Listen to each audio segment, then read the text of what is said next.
Good afternoon, and welcome to HRP's webinar presented today on methylene chloride, perchloroethylene, and trichloroethylene. My name is Jackie Baxley, and I'll be leading us through the webinar today. Just a few administrative tidbits before we hop into the content. Here in a few moments, my colleague is going to upload some handouts to the chat. So everybody should have access to those handouts by accessing the chat here in just a few moments. We are recording this webinar as well, and we'll distribute that recording after the webinar. So if after you're participating in this webinar, you're thinking, man, I really wish my colleague so-and-so could have listened into that. Well, they can, because we'll be recording it, and that recording will be made available to you. We will take questions at the end of the webinar as well. So you're welcome to use either the chat function or the Q&A function to enter in those questions, whichever you're most comfortable using. And if you have a bit of a nuanced question, maybe one that requires a little bit of discussion and additional detail and context, my contact information will be available to you at the end of the webinar. So please feel free to reach out to me if you have a bit more of a nuanced question that doesn't really work well in answering in the general terms of the webinar format, or maybe you just don't want to type in that level of detail in the chat and Q&A function. So with those administrative details out of the way, let's go ahead and hop right into our topic on EPA's restrictions on methylene chloride, perchloroethylene, and trichloroethylene. And this webinar is being brought to you today by HRP Associates. For over 40 years, HRP has worked with our clients to assure that we move their environment forward, meaning we work to minimize environmental risk associated with our clients' projects and help them reach their business goals. We're a multidisciplinary environmental compliance and engineering firm with several offices across the country. My name is Jackie Baxley, and I lead our environmental health and safety and sustainability practice relative to the services we provide to our stakeholders. I have over 25 years of experience with environmental health and safety and sustainability, and I'll be blending that experience as we go through our topic today. Now, here in a few minutes, my colleague is going to upload some handouts to the chat function. You're going to have two handouts that are available to you. One of the handouts is just a copy of all the slides and content that we're reviewing so that you'll have that available to you. And then the second handout is an acronyms and definitions and helpful links. So any website or link that I reference in the webinar today will be available in a clickable format in that second handout. So you'll have those available to you beyond today's webinar. And in our webinar today, first we're going to start with just introducing you to these solvents that have these new regulations associated with them. And we'll very high level introduce you to TSCA. We'll also discuss in detail these recent regulatory actions regarding methylene chloride, trichloroethylene, and perchloroethylene, and what these prohibitions mean, and also if you are allowed to continue to use these chemicals of concern, what are the associated workplace chemical protection programs and protocols you're going to need to put into place to be able to continue to use these solvents. Now, a little bit of a bonus content, hot off the presses from yesterday, where it is not directly related to our content today. We did have a webinar earlier in the year relative to the TSCA PFAS reporting rule. So you get a little bonus content today because just yesterday, EPA published in the Federal Register an interim rule that pushes the due date for the TSCA PFAS reporting rule. Those of you that have been making progress in the TSCA PFAS reporting rule, you have just been given the gift of time. The reporting platform was supposed to open in July of this year, but EPA has not completed that software associated with the reporting platform. So now we are expecting the reporting platform to open up in April of 2026. And where the reports were originally going to be due in January, they are now going to be due October 13th of 2026. So everybody has the gift of time relative to continuing to assess our compliance relative to the TSCA PFAS reporting rule. Now, this postponement does not impact at all PFAS reporting associated with your EPCRA TRI reports that are due July 1. Now, if everything that I just said is totally Greek to you and you're not familiar with EPCRA TRI reports, you're not familiar with the TSCA PFAS reporting rule, but you're interested in learning more, in that handout my colleague just loaded, we have links to the webinars that we completed earlier in the year. We did a webinar on the TSCA PFAS reporting rule in February, and we did just last month a webinar on the EPCRA TRI reporting. So if you want a little bit more information about those rules and what this postponement means, feel free to refer to those historical webinars. All right, now let's hop into the content of the day. So first, let's introduce you to these solvents that now have some regulatory action associated with them. Starting first with methylene chloride. So methylene chloride, which you'll see abbreviated throughout the presentation as MC, is a colorless liquid and a volatile chemical with a sweet odor. This solvent's been widely used by a variety of consumer and commercial applications, including adhesives, sealants, automotive products, and paint and coating removers. It's also a chemical that we know is widely used in laboratory settings as well for a very specific analytical analysis. Hazards are well established associated with methylene chloride, including risk of cancer and non-cancer health effects. It's a neurotoxin, it has liver effects, and it can even result in death. Routes of exposure for methylene chloride include both inhalation potential as well as dermal potential. Perchloroethylene, which you'll hear me refer to as PCE or PERC throughout this presentation, is a colorless liquid and a volatile chemical with a mildly sweet odor. This solvent also has been widely used historically. In consumer applications, we've seen it in brake cleaners and adhesives. In commercial use, it's historically been used in dry cleaning operations, and it has numerous and widespread use in industrial applications, including an intermediate in the production of refrigerants, processing aid at petroleum refineries, and we see it quite often in vapor degreasing as well. And just like methylene chloride, the hazards associated with PERC or PCE are well established. And the health hazards include kidney and liver and immune system damage, neuro and reproductive toxicity concerns, and also causes cancer. And very similar to methylene chloride, the routes of exposure that we see with PCE are both through inhalation, which means breathing in, as well as dermal, which means from contact with the skin. And then finally, the last solvent that's going to be a part of our presentation today is trichloroethylene, which you'll hear me refer to as TCE. And TCE is non-flammable, colorless, volatile organic chemical with a slightly sweet odor. Just like all the other solvents, this is one that's been widely used. In the consumer applications, we've seen it in cleaning and furniture care products, and arts and crafts sprays and coatings, and in various automotive care products. In industrial settings, it's widely used. We see it in cleaning, we see it in degreasing, we see it in lubricants, adhesives, sealants, paints, and coatings. And just like the other two, hazards are well established. We see liver cancer, kidney cancer, non-Hodgkin's lymphoma potentials. We see damage to central nervous system, liver, kidneys, immune system, and reproductive organs, and even fetal heart defects as well.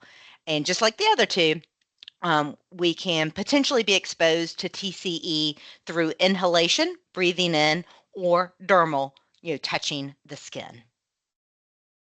Now, the Toxic Substance Control Act, also known as TSCA, is an environmental regulation that we've had for quite some time. It was originally passed in the mid-1970s, which is when we saw a lot of activity with some of the environmental regulations that we still maneuver through today. And when TSCA was passed, there was this presumption that was kind of baked into TSCA, and the presumption was that chemicals already in commerce were considered safe unless otherwise proven. And TSCA is kind of the primary law governing chemicals, so this was a pretty bold presumption relative to the initial passing of TSCA. Lesson learned, we realized that all chemicals were not necessarily safe. And so in 2016, under the Lautenberg Chemical Safety Act, we saw a shift of that presumption of safety. And under the Lautenberg Act, there was a mandatory requirement for EPA to evaluate existing chemicals that were originally presumed potentially safe, to evaluate existing chemicals with clear and enforceable deadlines for those evaluations. So the three chemicals we're talking about today, methylene chloride, TCE, and PCE, were part of the first 10 chemical substances that were to be evaluated for potential risks to human health and the environment under the Lautenberg Act.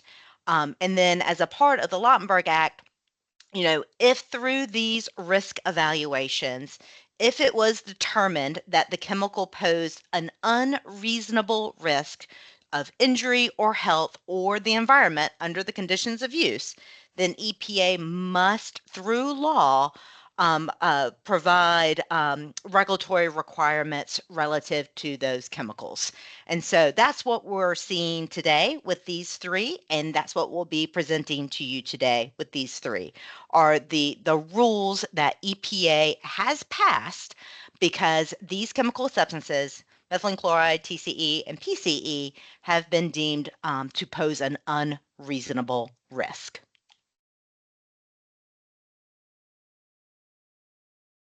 All right, so let's talk about the recent regulatory action. So with the three chemicals, I'm gonna throughout this presentation, we're gonna kind of talk holistically about these new risk-based rules. We're gonna introduce kind of the rules as a whole. They have a very similar structure, but we'll talk about the different nuances between methylene chloride, the PCE rule, and the TCE rule.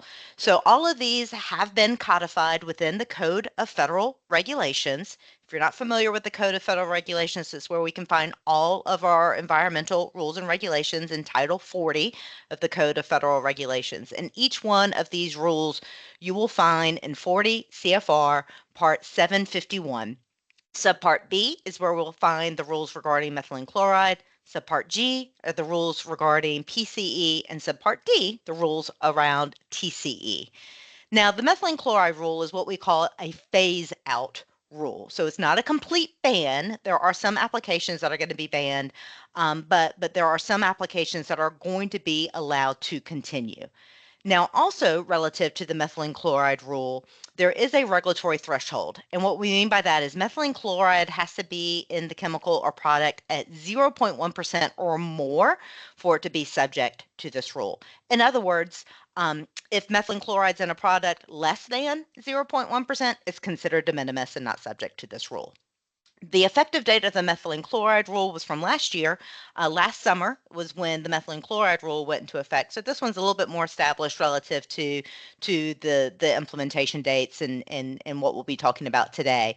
And within the handout that my colleague uploaded to the chat, so you should see those handouts in the chat. The handout, we have direct links to these EPA resources. EPA has a dedicated page for the methylene chloride rule. They have a fact sheet for the methylene chloride rule, which is a easier to reference 2-page document. And then they have a full compliance guide. So if at the end of this presentation, if you're like, okay, this methylene chloride rule is going to apply to me, then those three links that are provided in the handout, you will find very helpful as you navigate your obligations. Now, do note, methylene chloride, not only do we have this rule under TSCA that you're going to need to be aware of for the continued use of methylene chloride, but also recognize that OSHA also has a standard specifically for methylene chloride. So you're going to need to navigate both the EPA rule under TSCA and the OSHA rule for methylene chloride. Now, PCE is also a phase out. So there will be some authorized continued use with very specific requirements. Also has that 0.1% threshold relative to PCE being in a product for it to be subject to this rule. This rule is effective at the beginning of this year, so it went into effect in January of 2025. And EPA similarly has a dedicated webpage for this rule and a fact sheet that you will find helpful if you do find that this PCE rule is going to apply to you. Now, TCE, this rule is a ban. So as you read through the TCE rule, you will see that all uses of TCE will eventually be banned. Similarly, there's a 0.1% regulatory threshold for TCE, but the path for this TCE rule is a little bit more convoluted. So where it was originally to go into effect back in March. It has been postponed to June, but now also there's some judicial review that's occurring with the TCE rule. So the future of the TCE rule is a little cloudy. So with that in mind, as we go through this presentation, you'll see I don't have fixed dates for the TCE rule because it's all going to depend on when the actual effective date of the TCE rule is, and if maybe the TCE rule changes a little bit because of the judicial review that's currently going on. But regardless, there is still an EPA page dedicated to this rule with the associated fact sheets and compliance guides available as well.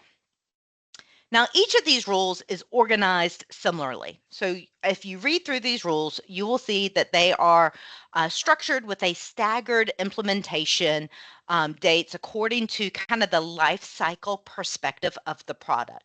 And when we say the life cycle perspective of the product, you'll see that within these rules, there are due dates and requirements for manufacturers of the TCE, PCE, or methylene chloride containing product. There are prohibition dates and obligations for the distributors, whether those distributors are sending directly to a retail application or an industrial commercial use application. You have processors within the life cycle. So when we start to talk about some of the dates of these rules, just recognize this is kind of the life cycle perspective that the rules are structured around. Manufacturers, processors, distributors, and then the associated use, whether it's retail, commercial, industrial, or what we call specific conditions of use. And what we mean by specific conditions of use is these are the authorized uses that will be able to continue so long as strict workplace practices are implemented. So in addition to the prohibitions that we'll be talking about, for those authorized continued use, the specific conditions of use, for those businesses that are allowed to continue to use these, there are going to be strict workplace protections.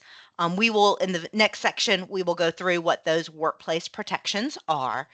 And then also recognize that the structure of these rules also include record keeping and downstream notifications for those that manufacture, process, or dispose of these chemicals of concern.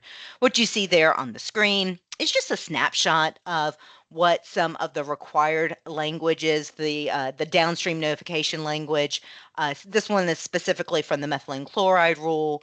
But for those that are authorized to continue to manufacture for some of those specific conditions of use, Section 15 of the Associated Safety Data Sheet is going to have very specific language as a part of some of the record keeping and downstream notifications. So again, each of these rules are structured similarly. Prohibitions that affect various components of the life cycle, strict workplace protections, and then record keeping and downstream notifications. Now, starting first, we want to just talk about some of these prohibition dates and some of these specific conditions of use. And then we'll get into the workplace protections in the next section. So looking first at the methylene chloride rule. So looking at the methylene chloride rule, after February 3rd of 2025, so we were already past that date, all persons are prohibited from distributing in commerce methylene chloride, including any methylene chloride containing products, specifically to retailers. In other words, distributors cannot sell methylene chloride products to any retailers after February the 3rd. Now, after May 5th, again, another date that has already passed us by, after May 5th of 2025, all retailers are prohibited from distributing in commerce methylene chloride, including any methylene chloride containing products for any use in retail. This means that retailers cannot distribute methylene chloride products to any customer, including commercial users, after May the 5th. Also, after May the 5th, all persons are prohibited from manufacturing, including the import of methylene chloride, except for the conditions of use that may continue under strict workplace protections. Stay tuned for what those conditions of use are and what those workplace protections are. After August 1st of 2025, all persons will be prohibited from processing methylene chloride, including any methylene chloride containing products, except for the conditions of use that may continue under those strict workplace protections. Now, after January the 28th of 2026, all persons are going to be prohibited from distributing in commerce methylene chloride, including those methylene chloride containing products, again, except for those conditions of use that may continue under those strict workplace protections. And then finally, after April the 28th of 2026, all persons are prohibited from industrial or commercial use of methylene chloride, including any of those methylene chloride containing products. Again, remember that 0.1% de minimis in those products, except for those conditions of use that may continue. Now, there are extended timeframes up to May 8th of 2029 for specific uses associated with cultural and historical preservation and aerospace, structural, or safety critical adhesive and sealant. So a little bit longer time frame for those specific uses. So what are these specific conditions of use? So, in other words, how are we still able to use methylene chloride? So, if you're in the following areas, you will be allowed to continue to use methylene chloride under very strict workplace protections. So, the authorized conditions of continued use include industrial and commercial use as a laboratory chemical, industrial commercial use for paint and coating removal from safety critical corrosion sensitive components of aircraft and spacecraft, industrial commercial use as a bonding agent for solvent welding, industrial and commercial use as a processing aid, industrial and commercial use for plastics and rubber products manufacturing, industrial and commercial use as a solvent that becomes part of the formulation or mixture, where that formulation or mixture will be used inside a manufacturing process, and the solvent, specifically methylene chloride, will be reclaimed. And finally, disposal is continued condition of use as well. Now, details of these individual uses. So if you need specific clarification of what do we mean relative to the paint and coating removal from safety critical corrosion sensitive components of aircraft, in that handout my colleague uploaded, specifically in that handout, there is a link to EPA's guide for complying with methylene chloride rule. It's that two or three page user-friendly guide. The guide is the longer, the fact sheet is a 2 or 3 page, but the longer document that is linked there, which is the compliance guide, in Appendix B of that compliance guide, it further defines each of these conditions of use. So you can go in, read the additional details of these conditions of use and be like, yep, that seems to describe my operations. And then you'll know you are able to continue to use it. You'll just have to put into place those specific workplace practices.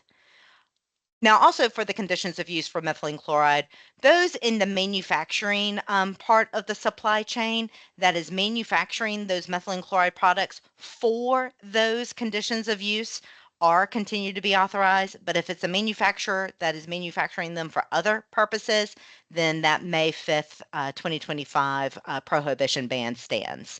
Similarly, Those in the supply chain that are processing methylene chloride for those authorized conditions of use can continue to do so, but those that are processing it for other reasons cannot process that methylene chloride after August the 1st of this year.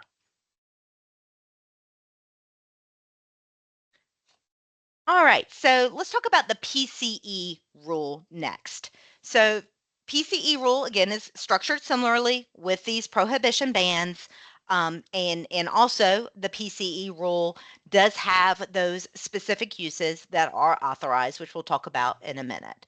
So, with the PCE rule, also known as PERC, after June the 11th of 2026, all persons are prohibited from manufacturing PCE except for industrial and commercial uses that may continue under strict workplace protections and dry cleaning.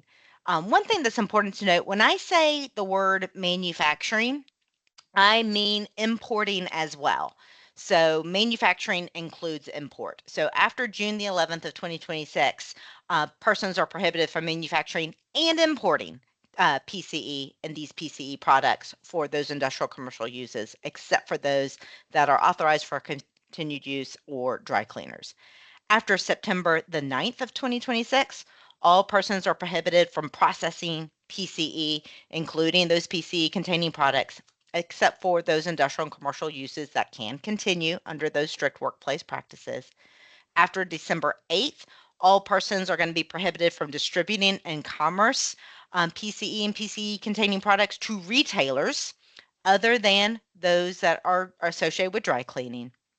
After May the 8th, all persons are prohibited from distributing and commerce PCE, including those PCE containing products, except for the industrial and commercial use that may continue under those workplace protections and dry cleaning.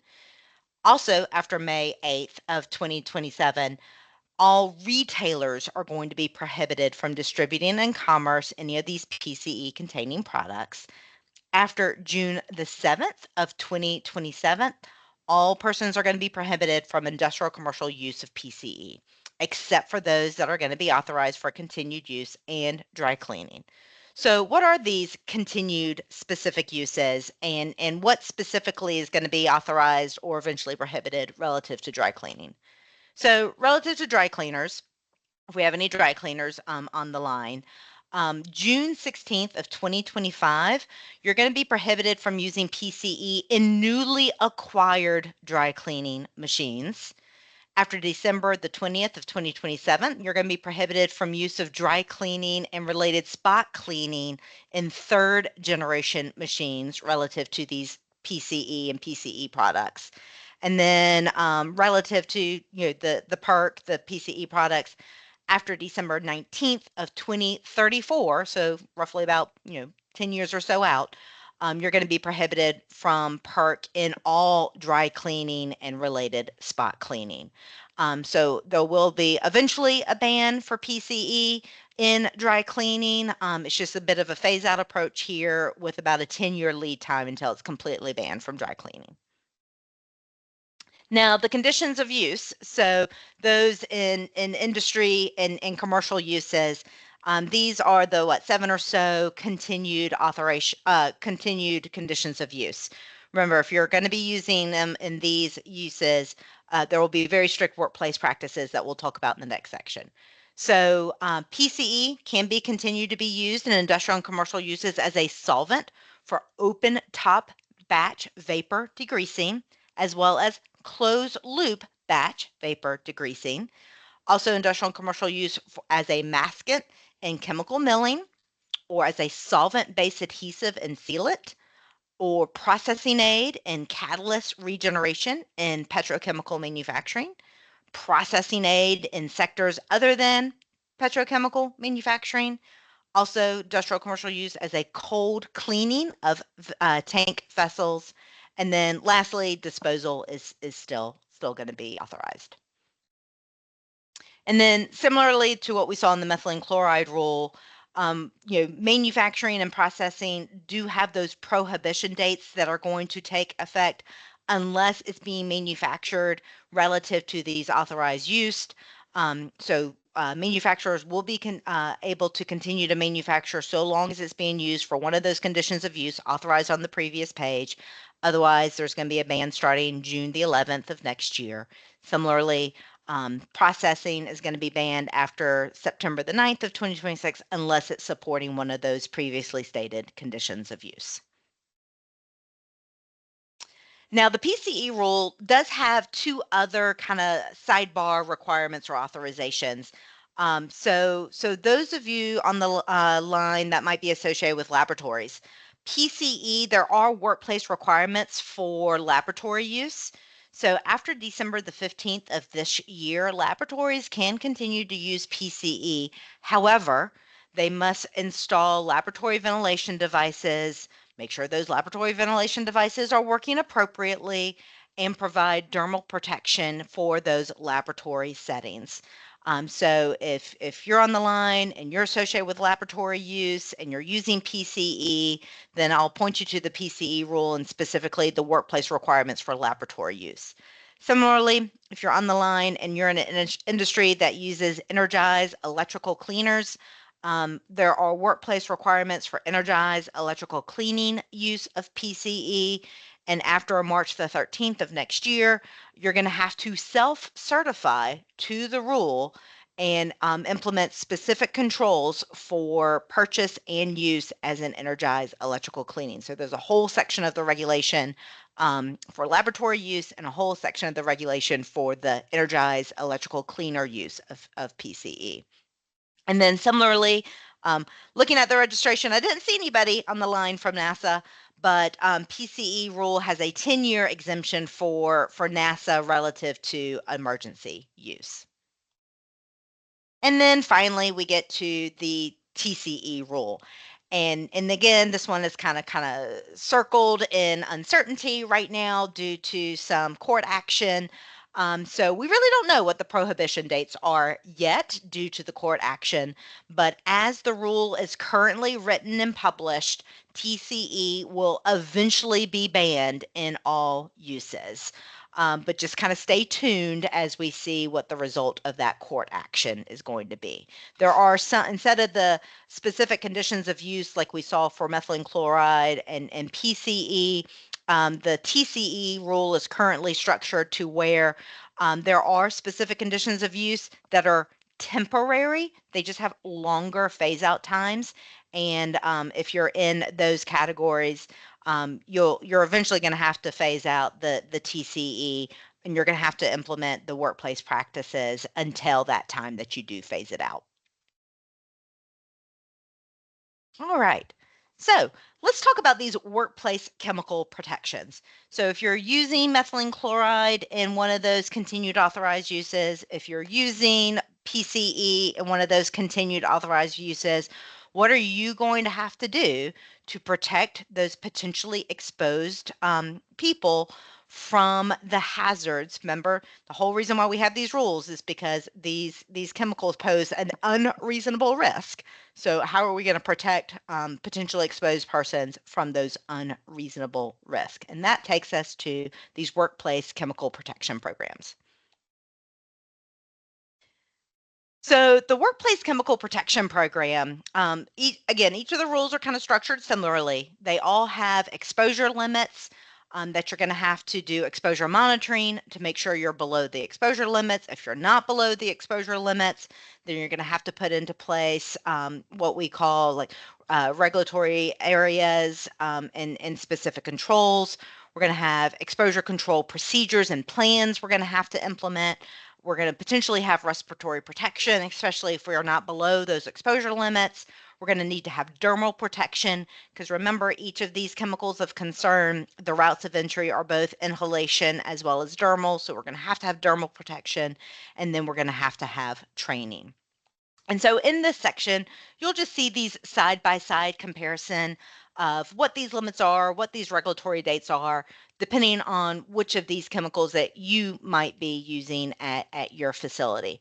Now, please note, in this section, all dates shown are for non-federal employers.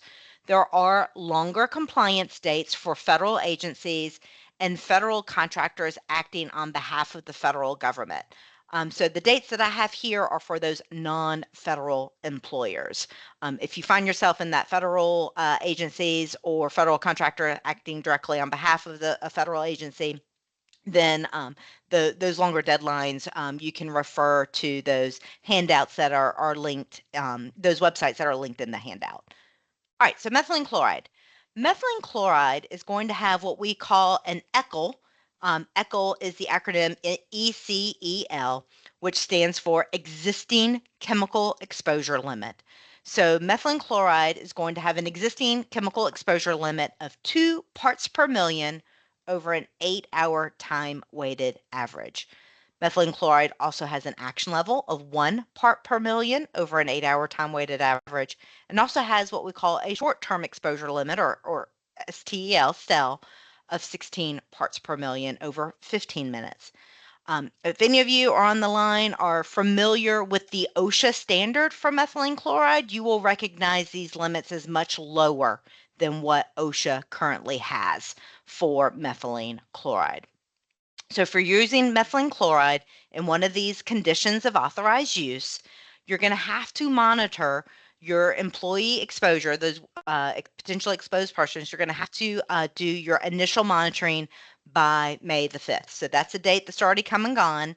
So if you were unaware and you hadn't done that yet, then please make sure that you do kind of escalate that within your timetable to make sure you go ahead and do that, because the initial monitoring did have to be completed by earlier this month. And then if you're introducing methylene chloride as an authorized use in the future, you're going to have 30 days to do that monitoring. You are going to have to periodically update that monitoring as required, and the frequency is going to be dictated by the results. If your ECHL results are pretty high relative to that standard, you're going to have a much more frequent periodic monitoring requirement. And if you're below it, then you're going to have a lower frequency. But everybody, whether you're above or below the ECHL and you're continuing to use methylene chloride, you're going to have to periodically update that monitoring. And then there's a compliance date of August 1st. And what we mean by compliance date is that you need to either get your ECHL below these, the ECHL and the cells below these limits, or you're going to have to put into place PPE, such as respiratory protection, regulatory areas, and so on, if we're not in compliance with these exposure limits. PCE has an ECHL of 0.1 parts per million over an 8-hour time-weighted average. The initial monitoring for PCE is going to be later this year, so December 15th of this year is when you're going to need to do that initial monitoring. So if you have a continued authorized use of PCE and you have not started making progress toward that initial monitoring, I highly recommend you go ahead and hop on that. If you're going to be introducing PCE in the future under one of these authorized use, you have 30 days to do that initial monitoring. Similar to methylene chloride, you're going to have periodic and updated monitoring requirements, whether it's process change or it's just the routine evaluation that's going to be dictated by your actual exposure levels. And again, you have a compliance date of March the 13th of next year on this one. And again, what we mean by compliance date is we need to be under that ECHL, or we're going to have respiratory protection put in place, regulated areas put into place. And then the TCE, the dates, you'll see here I have the dates relative to whatever the eventual effective date is. Right now, we could potentially be looking at an effective date of the rule of June of this year, but it's all going to be dictated by the results of the court action. So you see here we have an ECHL and an interim action level that's established for TCE, with the initial monitoring within 180 days of the effective date, whether that effective date it starts this June or at a future date and time. Similar periodic and updated monitoring with either process changes or just the routine monitoring that's going to be dictated by the actual monitoring results. And the compliance date relative to these exposure limits for TCE is going to be 270 days from the eventual effective date of this rule.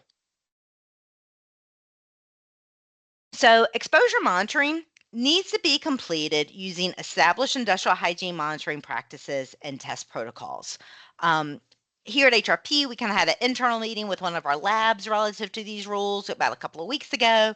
And these ECHLs that have been established for these pollutants of concern are really low. And so we're seeing that it's requiring a little bit of additional coordination with our labs, because we're seeing that we're having to collect more volume than maybe we would if we were just looking at this from a straight OSHA perspective. We need to make sure that we're collecting enough volume for the lab to actually run and be able to run the analytical analysis that can be compared to such low limits. So just approaching this like a normal standard industrial hygiene project is not necessarily the case here. It takes a little bit more coordination relative to working with the labs and the monitoring practices. And also be aware, relative to the exposure monitoring here, potentially exposed persons have the right to observe any monitoring of the occupational exposure associated with these chemicals. So if you have an employee that's working in the area of PERC, let's say, and they want to observe, whether you're internally doing the exposure monitoring or you're bringing in a third party, if they want to observe those activities, they have the right to do so. You also must inform each person's whose exposures are monitored, or who's part of kind of that exposure group. In other words, employees that are doing similar tasks in similar areas. You must let them know of the results of the exposure monitoring within 15 working days of your receiving those results. So you can't just do this monitoring and tuck the information aside in a file. You have to share the results with those potentially exposed persons. Now, the regulated area, when I was talking about compliance dates relative to the exposure monitoring, if we have an area where the ECHL is going to be above those limits or reasonably expected to be above those limits, then we're going to have what we call a regulated area, which is an area demarcated by the employer where an employee's exposure to the airborne concentration of the chemical, whether it's methylene chloride, PCE or TCE, exceeds or can be reasonably expected to exceed that ECHL or that STEL. And so typically we'll see these areas, maybe they're an enclosed area, maybe it's an area that is painted a certain way and only certain employees can go into that painted area. So we'll see various ways of how regulated areas are designated, but it's going to be a designated, demarcated, visually identifiable regulated area where within that area these exposure limits could be potentially exceeded. In establishing the regulated area, this is something that is common in OSHA standards. So referring to both the associated TSCA rule, whether it's methylene chloride, PCE or TCE, as well as just referencing OSHA's best practices for regulated areas, is recommended if you have to establish such an area. And then the compliance dates for these regulated areas we shared on a slide previous, but they're also here for you on this slide as well. Now, in addition to the exposure monitoring, you also have to have an exposure control procedure and plan. So if you are in one of those categories of continued authorized use, you're going to have to establish procedures and a plan. Whether you're below those exposure limits or not, you're going to have one of these exposure control procedures and plans.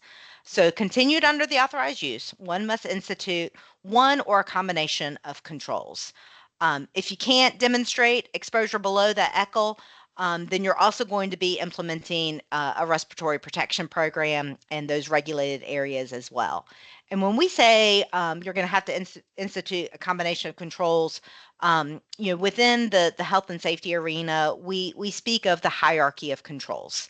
If you can't eliminate the use of the chemical of concern, if you can't substitute the chemical of concern, then you're going to be looking at engineering controls, maybe such as ventilation, or other similar engineering controls, administrative controls like training, and then PPE like respiratory protection. So you're going to be using some combination of these controls to limit the exposure and prevent the potential exposure. Because remember, these chemicals have been deemed to pose an unreasonable risk, and so we're trying to mitigate those risks. And so you have to develop and implement the exposure control plan. And your dates by which you must develop and implement these plans are noted there on the screen, depending on what chemical of concern you're working with. So, for example, right now we are working with an industrial lab that is using methylene chloride. You may recall from a few slides ago, laboratory use is one of the authorized continued uses for methylene chloride. So, we're helping an industrial lab with their exposure control plan right now. Already done the monitoring and everything, and thankfully everything's below those levels. But we're putting into place this exposure control plan to keep those levels, below the ECHL. Also to implement things like training and the combination of controls to mitigate the risk as much as possible. And in drafting these exposure control plans, the required content is similar across all three of these rules. We have to identify the exposure controls that we considered, including those that were used or not used, and taking into account those hierarchy of controls. So in other words, a bit of a feasibility review here. For each exposure control considered, a rationale of why the exposure control was selected or not selected, based off of feasibility, effectiveness, or other relevant considerations, a description of the actions that must be taken to implement the exposure control selected, including proper installation, regular inspections, maintenance, training, or other actions. So, for example, if we're implementing ventilation, we need to make sure that that ventilation is properly installed, that we are integrating the manufacturer specifications relative to the degree of inspections and the frequency of those inspections and preventive maintenance and so on. A description of the regulated area and how we've demarcated that regulated area and what persons are authorized to enter those regulated areas. You don't want just anybody walking into those regulated areas. A description of the activities to review and update the exposure control plan, ensuring its effectiveness, and identify any updates that might be needed, and confirm that the persons are properly implementing the exposure control plan. So, kind of a little routine audit, if you will, of the plan and its effectiveness.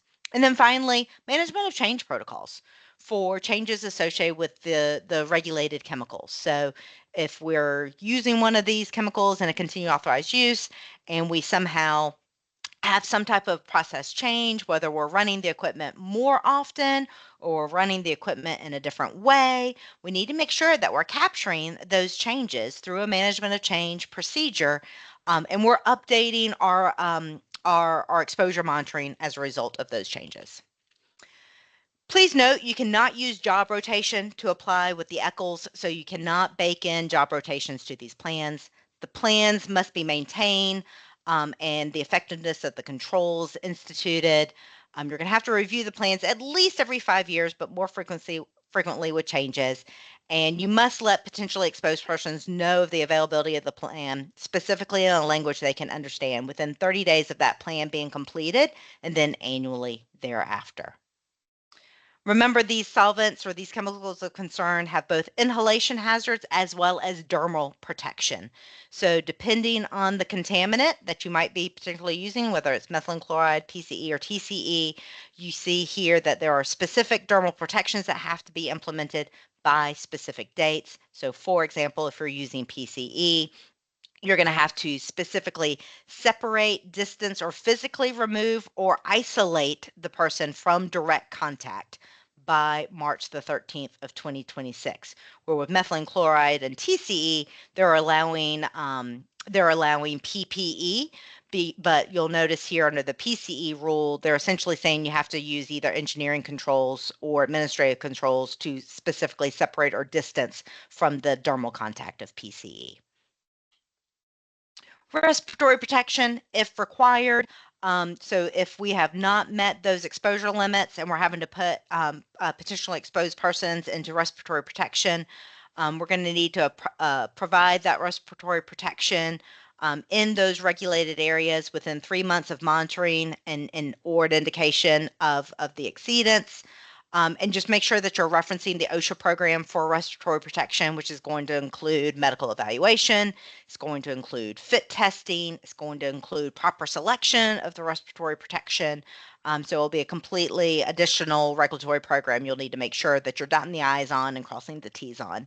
And then training is going to be required. And this training is going to specifically kind of speak to the PPE, the regulatory areas, what we're doing to keep those exposure limits within a reasonable anticipated amount, and the dates for the respiratory protection if needed, and the training you'll see is presented there depending on the contaminant of concern.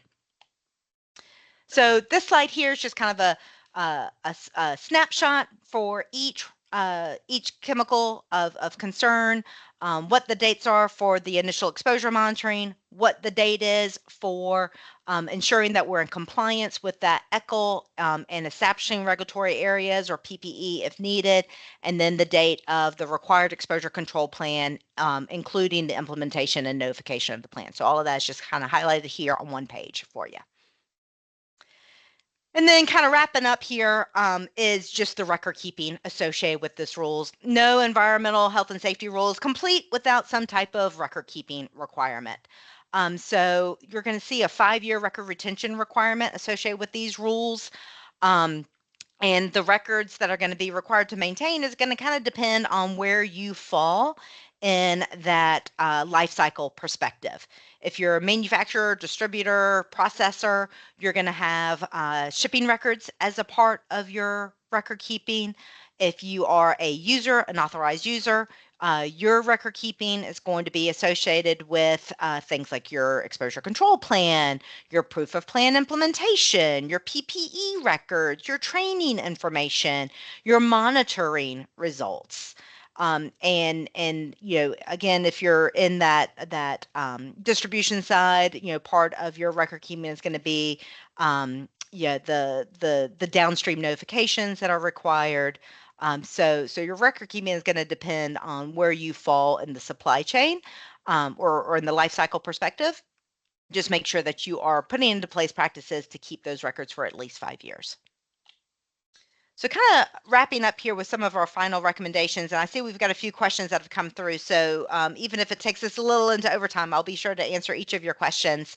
So our final recommendations here is review your supply chain, review the materials that you're using in your processes, and see if you have methylene chloride, PCE or TCE above those regulatory limits for each of those chemicals of concerns. If you do, then make sure that you have either already implemented or are implementing those monitoring programs. We recommend you engage with a certified industrial hygienist just to ensure best practices are being deployed.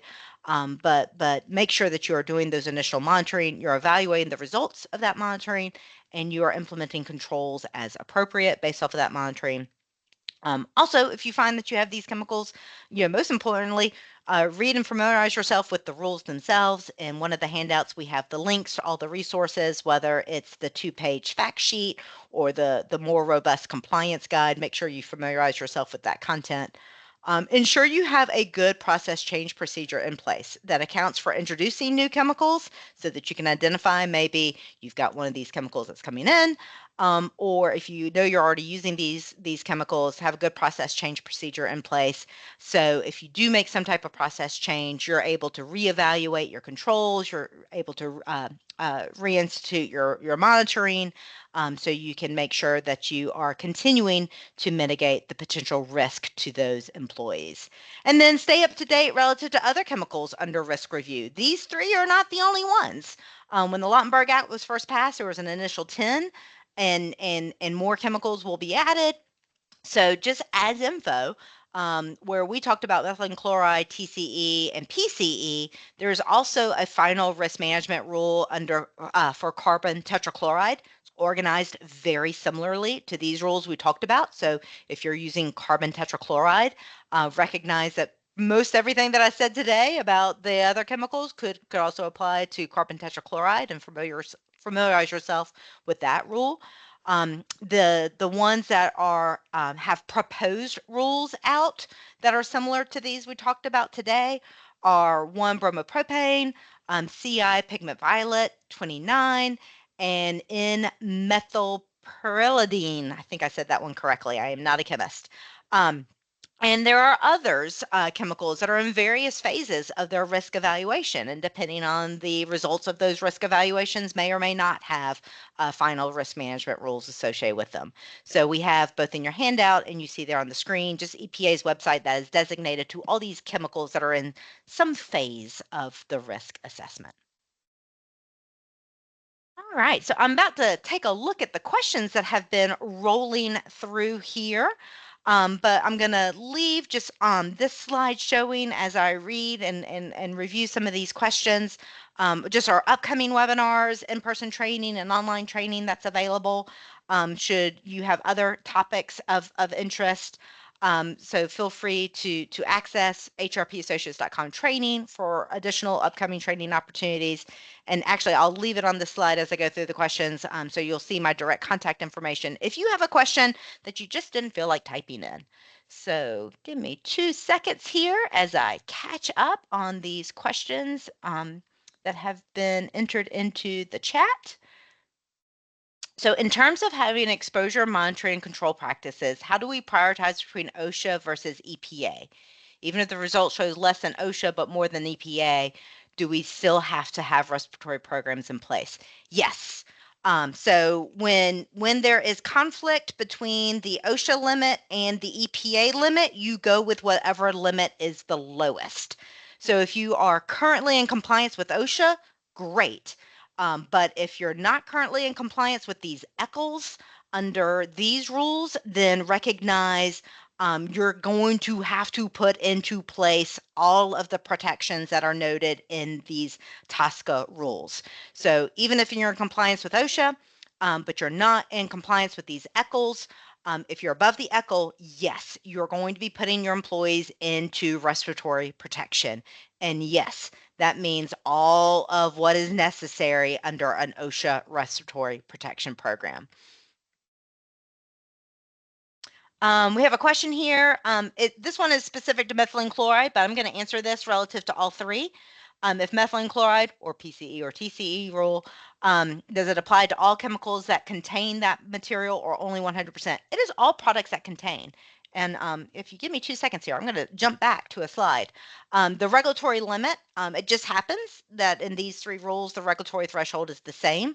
So we're looking at 100% or any products that contain 0.1% or more of each of these chemicals. So that's the threshold for each of these chemicals is 0.1%. So not 100%, but that percentage there. Oops, trying to get back to my contact page. All right, let's see. I've got a couple more here. Let me scroll up and catch up here. So there's a question here, what does the asterisk for the dates mean? So as mentioned earlier, all the dates that I have in this presentation are relative to the non-federal government employers. So that asterisk is referring to all the dates are for non-federal employers. If you are a federal employer or a contractor operating directly on behalf of a federal employer, recognize you just have a little bit longer time. So we have a question here, and I'm going to be honest with you, I'm not going to be able to answer the question specifically off the top of my head, but there is a question here. Does the coating removal use for methylene chloride include typical degreasing units? So again, I'm going to hop back to that particular page relative to the rule. So I'm assuming we're talking here. These are the specific uses that are authorized for methylene chloride. So using as a laboratory chemical is allowed. For paint or coating removal from safety critical corrosion sensitive components of aircraft and spacecraft only. For bonding agents for solvent welding, processing aid, plastic and rubber products manufacturing, and a solvent that will become a part of a formulation or mixture where that formulation or mixture will be used inside a manufacturing process and the solvent methylene chloride will be reclaimed. So I don't see any of these authorized uses where it comes into degreasing. So I'm not seeing where methylene chloride for degreasing is going to be a continued authorized use.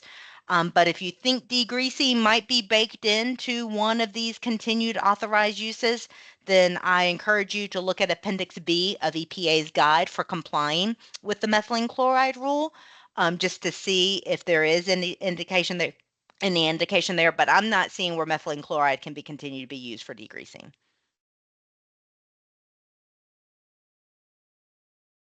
All right, let's see.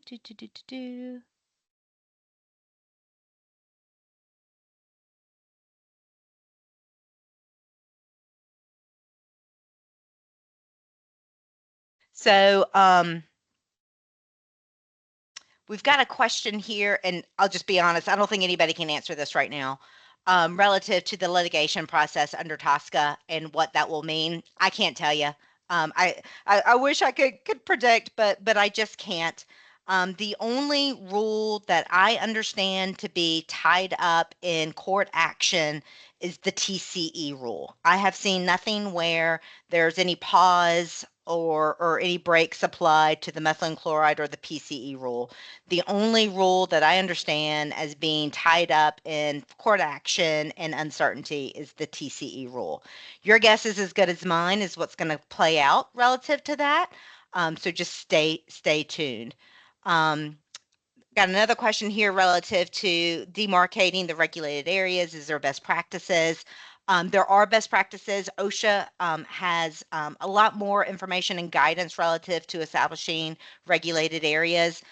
You'll see that under subpart Z of the OSHA General Industry Standard. So working with your health and safety professionals to leverage those best practices for regulated areas. I'll point you to OSHA for those.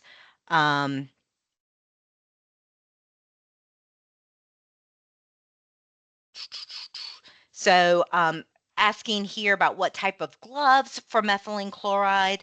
Again, that's not a question I can answer off the top of my head because this rule applies to not only pure methylene chloride or PCE or TCE, but also products containing. And so, because a product containing methylene chloride could have various number of properties and components that could impact the PPE selection. I will say again, this is where we highly recommend, if we go back to our recommendations page, I highly recommend that you engage with certified industrial hygienist or your health and safety professionals because there is definitely an art and a science to selecting appropriate PPE, specifically gloves, in consultation with maybe information that might be available in the safety data sheet for the specific product, in consultation with how the material is actually being used and the environment in which it's being used. So, where I cannot answer in general term what's going to be the best glove, I can more speak to the process that should be deployed to selecting the appropriate glove, and that is engaging with your health and safety professionals, doing a PPE assessment, a PPE certified assessment, just like OSHA requires, taking into account all of the nuances and details of the specific use and the specific material. But the EPA standard does not say thou shalt use this particular glove or that particular glove. It's more that you have to do a PPE selection. All right, I think I have caught up on all the questions. If you entered in a question and I just overlooked it, I apologize. Feel free to ping me. Again, I will land here on my contact information. Again, I'm Jackie Baxley. I'm happy to answer any questions you might have, whether you want to give me a call or shoot me an email. Also, stay connected with HRP. We're very active on various media campaigns. So as we know more about what's going to be the fate of the TCE rule, for example, we will post it on all of our platforms. We'll email you since you are a part of this webinar. We'll keep you informed as we become informed and we navigate whatever the results of the current court action are. So with that, I'd like to thank everybody for your time and attention. And stay tuned for future webinars, and we hope to see you back again.